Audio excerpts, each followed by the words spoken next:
When I was younger, I always wanted to be a part of something big. Granny dribbling to her left, spots up for three, left wing, bang, got it. Our opponents will look at South Carolina and think, oh, easy win. Keisha Sutton will try three right side, bang, got it. Good start for Keisha Sutton.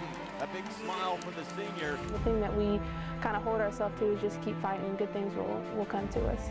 Passes left, Courtney Newton. She'll try three, left elbow, bang, got it. Three-pointer, Courtney Newton. We're going out, we're battling every single day. Low posted to Daniels. Daniels shot blocked by Sharnay Stevens, and Stevens with the rebound. And I feel like we've come to this point and we've earned it. We deserve it. Carolina Gamecocks are going to do it. They're headed to the Sweet 16. Pack your bags. We're going to Fresno. For the first time since 2002, the Gamecocks are in the Sweet 16. They knock off 13th ranked Purdue on their home floor, 72-61.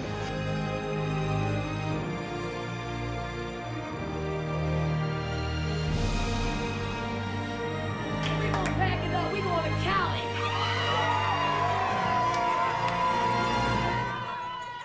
My method when I first took the job, at South Carolina, was to just hit the ground running. Try to use basketball to shape their lives. Coach Staley came and talked to me, and she sold me on the idea of working hard. I just remember coming in as a freshman and just, being shy and scared and just all these things that I'm not now. My freshman year, I would never, ever leave my room. Like, it was class, practice, my room. The first year, it wasn't really the basketball part that, we had in common. As a person, I already think I'm quiet, shy, kind of laid back, like very observant. So just texting home like I'm leaving, I'm coming home. Like, it's so hard here. I can't do this. Just a bunch of doubt just kept creeping in my mind, whether it was a hard track workout or a practice or I got fussed at in practice. It was just, I would get into my shell, kind of. Keisha came in as a freshman that really had confidence issues. Coach Staley started having like team events and stuff like that to build our chemistry. We just had to keep hammering home. Look what you've done. Look at these moves that you've made. Look at the growth that's taken place.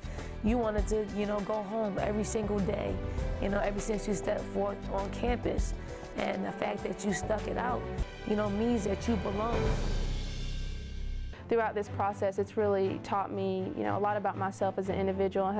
It's given me a lot of self-confidence to, know the things that I can accomplish and things that I can, overcome. Courtney's really an easy conversation for me. She's one that stuck with it when she had an out. I had a lot of time taken away from me with basketball with, my injuries, so I didn't feel like, as a player and a person, that I really wanted to walk away from an extra year when, it got taken away from me so many times. She's the ultimate, person that sacrificed just her body. She's one that persevered over injury. She persevered over, what the doctors were telling her was the best for her, but the itch to play. We could not have possibly done, or had the success that we had if it were not for Courtney's ability to lead, Courtney's ability to overcome, and Courtney's ability to believe in the vision of our coaching staff. Ebony is the ultimate role player. She is one that, probably if she's gone to another program, could have played more minutes, maybe could have started, maybe could probably have been appreciated a little bit more just from a playing standpoint. But we do appreciate, her ability to kind of sit back and wait her turn. And her turn very rarely came in the form of, she wanted to play more. She's a competitor. She wanted to play, but, when you're putting a program together, when you're putting a team together, some players are going to have to play that role and play it to the best of their ability. And it doesn't mean they have to be satisfied with it, nor was Ebony satisfied with her position. But she kept fighting. She kept making our team better by her play on and off the floor. Ebony was one that, there were very few times in which she questioned, our coach's decision to not play her, to play her. She was always ready, when her number was called, and she's someone that, she's going to be able to draw on her experiences here, at South Carolina and make someone a little bit better. Just just because she's got a different story than everybody else. A story of sacrifice, a story of perseverance, a story of, being the first to graduate, in her family. So, my hat really goes off to Ebony because not everybody could have played this role and played it out to the best of their ability.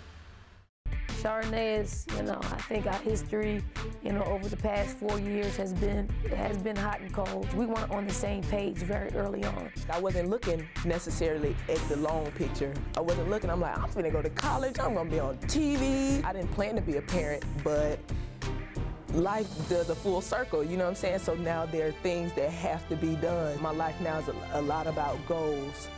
Graduation, that's a goal, and I'm making it. Career-wise, that's a goal.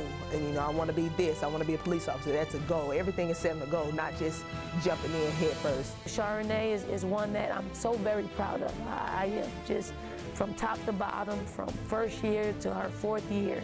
I'm proud of her maturation process, but she's certainly, one that's going to be a great example for her son, Chris. I want my son to, understand that there are hard things in life, but everything doesn't have to be hard. Like, it's a lot of goal setting for me now. I want to be successful in everything that I do, and I want to take it a day at a time. I think I've grown a lot in my confidence area. Marquisha absolutely loves basketball. She absolutely is a people pleaser in every right. She's probably a coach's dream in that she's never going to go against the coaches. Some things I think I should do, or I should do it my way, and she wanted it done a certain way, and I think, I don't think that's going to work, or something like that. Yeah, I've gotten on Marquisha a number of times, and probably too much, because I know she can take it, and I know she wants more from the game of basketball. When I think about my relationship with Coach Staley, I think of it like my big sister. I see a lot of Coach Staley in me, knowing her values and things like that. She values family and loyalty. She's someone that'll always be in my life. I've always respected her, and I just am so grateful that I've been able to have the opportunity to play for her. Her voice hasn't left me. When I've been in trouble, she didn't give up. She didn't say, Charnay, go away and stay away. She's never done it. She said, Charnay, get time to yourself to figure out where you want to be and what you want to do. Coach Staley was into making me better as a person and a player. I think our future's bright, in that our program is at a place where it's running itself. It's at a point where our leaders are leaving a legacy of leadership. I just hope we rub off. I want the legacy to continue. I want that leadership to always be there. We broke a lot of records this year. We've done some things that no other South Carolina women's basketball team has done. So I think players coming in next year, the year after that, they're going to see that, and they're going to want to stay up at that standard. My expectations for this team would be to get to the tournament, ultimately winning a national championship. Coach Staley has a lot of good recruits coming in next year and years to follow. So I think they can continue to tradition what we left behind. Next year coming in, there's nothing to stop us. I'm very proud of what we've been able to accomplish over the past 4 years, and I'm also looking forward to the next 4 years.